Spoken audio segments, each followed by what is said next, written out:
आप सुन रहे हैं दीपक मल्होत्रा द्वारा लिखी गई आपका चीज मैंने हटाया पुस्तक को ऑडियो बुक की फॉर्म में। उन लोगों के लिए जो किसी दूसरों की भूल भलैया में चूहे जैसा जिंदगी नहीं जीना चाहते। प्रस्तावना।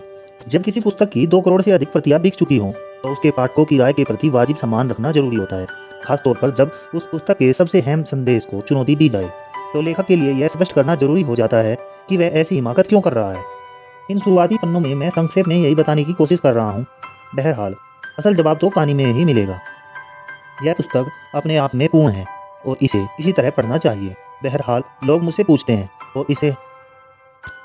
और इसमें हैरानी की कोई बात नहीं है कि क्या इसे हु मूव माई चीज के विरोध में लिखा गया या फिर यह उसी का विस्तार है, या इसे दूसरे तरीके से कहें तो क्या मैं यह कहना चाहता हूँ कि हु मूव माई चीज का संदेश गलत है या बस अधूरा है। जवाब है दोनों। जिन लोगों को जीवन में बड़े या छोटे भी परिवर्तन करने हैं में मुश्किल आ रही है उनके लिए हु मूव माई चीज पढ़ना अनिवार्य है। यह पुस्तक बड़े कुशल तरीके से हमें यह याद दिलाती है कि परिवर्तन होता है और वह हमारे नियंत्रण से परे हो सकता है। इसलिए हमें आगे बढ़ने तथा परिस्थितियों के अनुरूप ढलने की शक्ति हासिल करनी चाहिए। यह संदेश न तो गलत है न ही सही, लेकिन अफसोस यह अधूरा है। परिस्थितियों में ढलना भले ही एकमात्र व्यवहारिक विकल्प नजर आता है, लेकिन हमें परिवर्तन को आंखें मूंद कर स्वीकार नहीं करना चाहिए और न ही सांचे में ढलने के लिए उत्सुक रहना चाहिए। हमें इससे अधिक करना चाहिए। हमें यह समझने की कोशिश करनी चाहिए कि परिवर्तन हम पर क्यों थोपा गया है। हम भविष्य में अपने जीवन का अधिक नियंत्रण कैसे पा सकते हैं। जिन लक्ष्यों का हम पीछा कर रहे हैं क्या वे सही हैं, और उस तरह की भूल भुलैया से बचने के लिए किस चीज़ की जरूरत होती है जिनमें हम हमेशा दूसरे की मनसा के अनुरूप रहते हैं। दूसरे शब्दों में औरों के सांचे में सफलतापूर्वक ढलने की हमारी सफलता या खुशी के लिए पर्याप्त नहीं है। इसके अलावा हु मूव माई चीज का संदेश कई मायने में सिर्फ अधूरा ही नहीं बल्कि खतरनाक भी है। दूसरों को यह बताने से पहले शायद हमें दोबारा सोच विचार करना चाहिए कि वे तुरंत अपनी सीमाओं को आत्मसात कर लें, क्योंकि समझदारी इसी में है। शायद हमें भावी नवाचारियों, समस्या सुलझाने वालों, उद्यमियों तथा लीडर्स को यह सलाह नहीं देनी चाहिए कि वे परिस्थितियों को जस का तस स्वीकार कर लें और इस बारे में विचार करके समय खराब न करें कि परिस्थितियाँ जैसी है वैसी क्यों हैं। शायद हमें लोगों को यह बताना छोड़ देना चाहिए कि वे बस चूहे हैं जो किसी दूसरे की भूल भुलैया में चीज़ का पीछा कर रहे हैं। मैं जानता हूँ कि हु मूव माई चीज इन संदेशों को बढ़ावा नहीं देना चाहती, लेकिन कई पाठकों की राय में उस पुस्तक का यह निष्कर्ष बहुत प्रबल है। आई मूव्ड योर चीज यानी आपका चीज मैंने हटाया पुस्तक का लक्ष्य यह है कि पाठक जिन सीमाओं का वाकई सामना करते हैं उनके संदर्भ में अपनी मान्यताओं पर सवाल करें और आवश्यक कदम उठाए ताकि वे न केवल अपना व्यवहार बल्कि अपनी परिस्थितियां भी बदल लें। लंबे समय से चली आ रही परंपराओं, शक्तिशाली सामाजिक मान्यताओं, संसाधनों के अभाव और दूसरों की प्रबल उपेक्षा का दबाव बहुत भारी होता है। इनकी वजह से लोग अक्सर अपनी तकदीर को नियंत्रित करने और सीमाओं से उबरने में की अपनी खुद की योग्यता को कम करके आंकते हैं। लेकिन कैरियर विकास, नवाचार, उद्यमिता, रचनात्मकता, समस्या सुलझाने और व्यावसायिक विकास, साथ ही व्यक्तिगत विकास के क्षेत्र में सफलता अक्सर इन्हीं बातों पर निर्भर करती है। मान्यताओं को चुनौती देना, परिवेश को दोबारा आकार देना और अलग तरह के नियमों से खेलना, अपने आप खुद के नियमों से। हु मूव माई चीज की तरह ही इस पुस्तक में भी 3 चूहों की कहानी बताई गई है जो एक भूल भुलैया में रहते हो। इस मामले के मुख्य पात्र 3 अनूठे चूहे हैं जिन्हें रोमांच से प्रेम है, मैक्स, जेड और बिग। जब हम उनके जीवन में घटनाओं को घटते और उन्हें आपस में जुड़ते देखते हैं तो हम यह सीख जाते हैं कि परिवर्तन पर सिर्फ प्रतिक्रिया करने और चीज़ के पीछे दौड़ने के बजाय हम में से प्रत्येक में भूल भुलैया से बाहर निकलने की क्षमता है, या कम से कम हम इसे अपनी पसंद के अनुरूप बना सकते हैं। हम मनचाही नई परिस्थितियों और वास्तविकता का निर्माण कर सकते हैं। बहरहाल सबसे पहले हमें अपने मन की गहराइयों में जमी इस साधारण धारणा को हटाना होगा कि हम किसी दूसरे की भूल भुलैया में चूहों से अधिक कुछ नहीं है। जैसा जेड ने स्पष्ट किया, देखो मैक्स, समस्या यह नहीं कि चूहा भूल भुलैया के भीतर है, समस्या तो यह है कि भूल भुलैया चूहे के भीतर है। यह पुस्तक उन लोगों और संगठनों के लिए लिखी गई है जो अपनी वर्तमान परिस्थितियों में फंसे या अटके हुए अनुभव करते हैं। उन लोगों के लिए जो कड़ी मेहनत कर रहे हैं और शायद अपने जीवन व कामकाज में सफलता भी पा रहे हैं, लेकिन उन्हें अपनी गतिविधियों में सार्थकता या संतुष्टि नहीं मिलती। उन लोगों के लिए जो एक ऐसा खेल खेल रहे हैं, शायद बहुत अच्छी तरह, जिसे उन्होंने खुद नहीं चुना है। उन लोगों के लिए जिनकी सफलता का दृष्टिकोण सिर्फ काम करने के पुराने तरीकों का अंदाजा लगाना या उन्हें बदलने पर केंद्रित नहीं बल्कि उनकी दोबारा कल्पना करने पर है। और प्रेरणा के इच्छुक उन लोगों के लिए जो विचार करते हैं कि अपने बचे हुए जीवन में वे क्या कर सकते हैं और उन्हें क्या करना चाहिए। और अगर आपको इस बारे में शंका हो तो क्या इसमें से कोई वर्णन आप पर लागू होता है, तो बस पुस्तक पढ़ लें। यह छोटी सी ही तो है। मैक्स, जेड और बिग मेरे साथ काफ़ी समय से हैं और जब भी मैं उनके रोमांचक अभियानों को पढ़ता हूँ, हर बार मुझ में नई प्रेरणा का संचार हो जाता है। मुझे उम्मीद है कि प्रेरणा का यह संचार आप में भी होगा और बाकी किसी भी चीज़ से बढ़कर मैं आशा करता हूँ कि इस पुस्तक को पढ़ने से आपके चेहरे पर मुस्कान आ जाएगी और आप यह सोचने लगेंगे कि आप मुस्कुरा क्यों रहे हैं। आपका चीज मैंने हटाया पुस्तक का पहला चैप्टर है अच्छी पुस्तक। उन्होंने इसे क्रांतिकारी पुस्तक कहा था। इसका सबक ज्ञान पूरी भूल भुलैया में फैल गया था। शायद ही कोई चूहा रह रहा होगा जिसने अच्छी पुस्तक के संदेश के बारे में न सुना हो। पुस्तक का ज्ञान गहरा था। इसकी सबसे अहम बात यह थी कि यह किसी की तर्क शक्ति पर ज़्यादा निर्भर नहीं था और कोई भी चूहा आपको बता देगा कि यह सभी महान शक्तियों का अनिवार्य गुण है। इस वजह से इसे संभवतः सबसे महान और निश्चित रूप से सबसे महत्वपूर्ण सत्य के रूप में स्वीकार कर लिया गया और यह बहुत सरल भी था।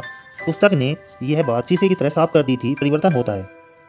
आपके सामने दो ही रास्ते होते हैं, आप या तो बैठकर इसके बारे में शिकायत करें या फिर आप वक्त के साथ बदल जाएं। परिवर्तन से न घबराएं, बस इसे स्वीकार कर लें। भूल भुलैया में क्या होता है यह आपके नियंत्रण में से परे है। आप तो बस अपनी प्रतिक्रिया को नियंत्रित कर सकते हैं।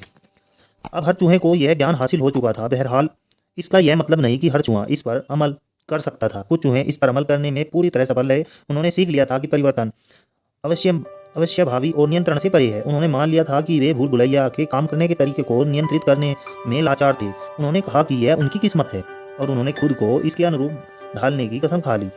कई दूसरे चूहे इस मामले में थोड़े कम सफल थे। उनके जीवन में अब भी डर, जड़ता, अवसाद और निराशा के पल थे।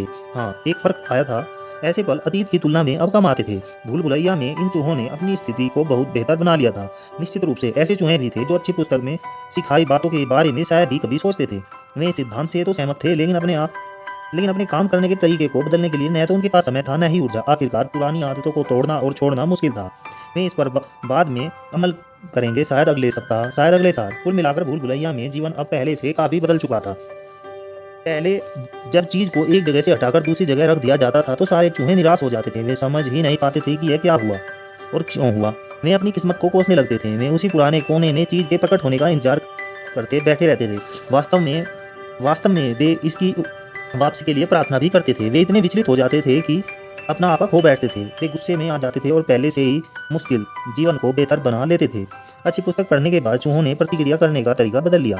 चीज के गायब होने से अब उन्हें भी सदमा लगता था। उनके लिए अब भी यह समझना नामुमकिन था कि चीज क्यों हटा, क्योंकि अब चूहे चीज के लिए नए भंडारों की खोज करने लगे। जिन चूहों ने अच्छी पुस्तक के मार्गदर्शन को पूरी तरह अपना लिया था वे नई चीज को खोज में सबसे पहले जुट जाते थे। जो चूहे इस दर्शन को नहीं अपना पाए उन्हें पुरानी आदतों को छोड़ना मुश्किल लगता था और वे काफी धीमी गति से हाथ पैर हिला पाते थे। लेकिन यह बात उनकी भी समझ में आ गई थी कि बदलते वक्त के साथ उन्हें भी बदलना होगा। अंततः वे भी अधिक चीज की तलाश में जाने लगे। जब चूहे ने बदलते वक्त के साथ बदलना सीख लिया तो उन्हें अधिक चीज खोजने में कामयाबी मिलने लगी। पहले की तुलना में अब वे इसे ज्यादा जल्दी खोज निकालते थे। अच्छी पुस्तक की बात सच थी, उनके पास चीज था, पहले से अधिक चीज था और यह पहले से ज़्यादा जल्दी मिल जाता था। अगर आप चूहे हैं तो जिंदगी में सबसे बेहतर भला क्या हो सकता है। इसलिए चूहों ने अब यह सवाल पूछना छोड़ दिया कि चीज़ एक जगह से हटकर दूसरी जगह क्यों पहुंच जाता है।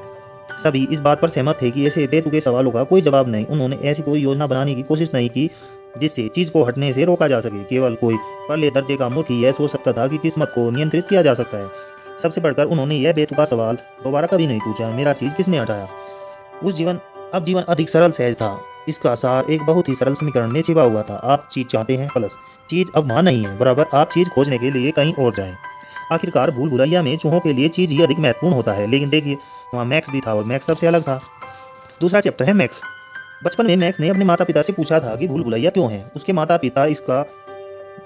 पिता उसका सवाल सुनकर चकरा गए। वे इसे समझ नहीं पाए। जब मैक्स ने बार बार पूछा तो वे बोले कि कुछ सवालों का कोई जवाब नहीं होता और भूल भुलैया बस है तो है। जब उसने पूछा कि भूल भुलैया को इस तरह से क्यों बनाया गया और इसमें इतने सारे फालतू रास्ते क्यों हैं, तो माता पिता ने समझाया कि वह क्यों के बारे में सोच विचार करके समय बर्बाद न करे। इसके बजाय उन्होंने उसे सलाह दी कि इसके बजाय वह भूल भुलैया के रास्तों का ज्ञान हासिल करने पर ध्यान दे। वे बोले क्यों, सोचने से चीज़ नहीं मिलता और यह तो भूल भुलैया से ज़्यादा तेजी से दौड़ भाग करने पर मिलता है।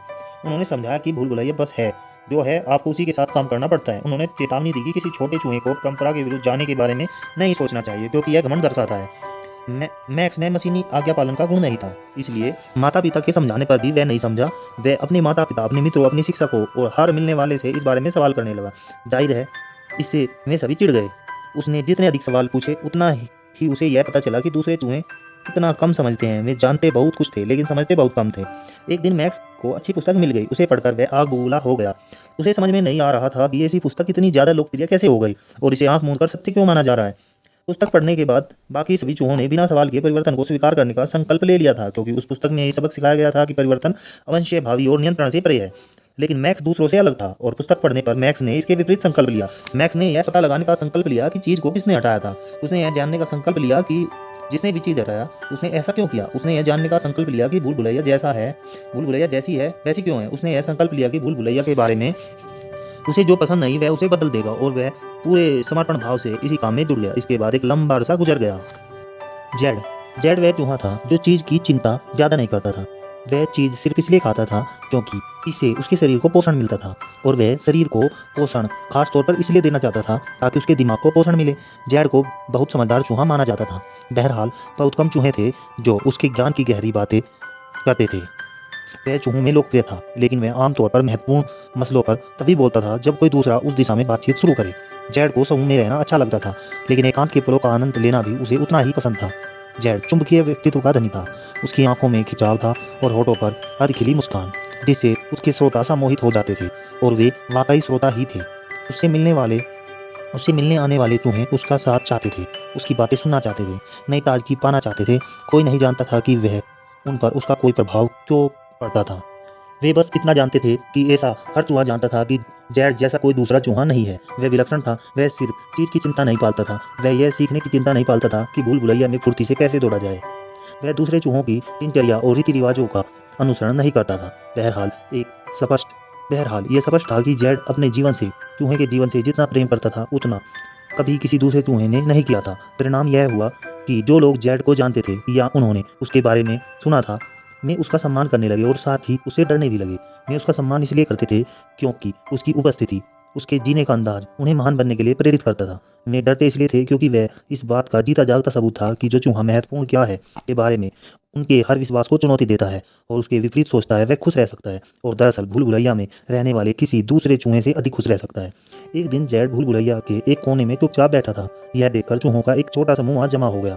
नजरें उठाने पर जेड को वहाँ बैठे चूहे दिख गए। वह समझ गया कि वे उससे बातचीत करने आए हैं। जेड इस तरह की अनियोजित अनौपचारिक बातचीत का आदी था। वह जानता था कि यह बातचीत किस तरह शुरू होगी, किस तरह चलेगी और किस तरह खत्म होगी। उसे किसी आश्चर्य की उम्मीद नहीं थी, शायद इसलिए तो इसे आश्चर्य कहा जाता है।